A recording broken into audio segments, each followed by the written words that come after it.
George, we saw that North Korean newsreader this morning calling President Trump's recent firing comments a load of nonsense, saying the president is a guy bereft of reason and only absolute force can work on him. But the most alarming part of the statement is an extraordinarily specific threat to Guam. Kim Jong-un's regime saying they plan to launch 4 missiles at the waters near the island, finalizing a plan by mid-August.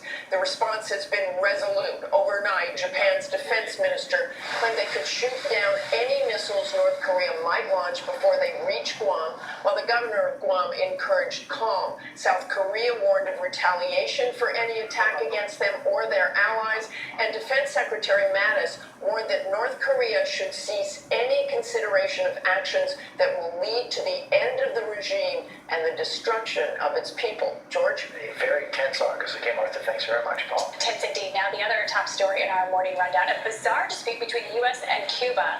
The State Department has expelled 2 Cuban diplomats after U.S. embassy employees in Havana reported coming down with mysterious physical ailments, now being blamed on a so-called sonic weapon. ABC's Victor Oquendo is in Miami with all the details. Good morning, Victor.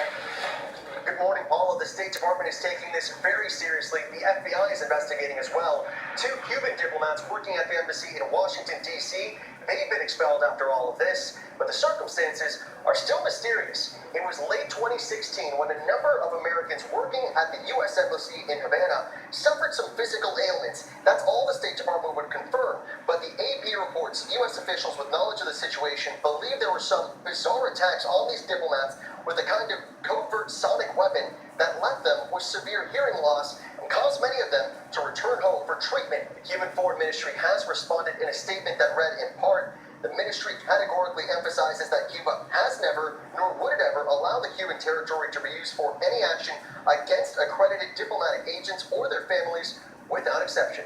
Paula? Bizarre story indeed, Victor. Thank you. And Michael, you've got another top story, a story of biblical proportions. It absolutely is. I like that lead in. It's new details to come to light about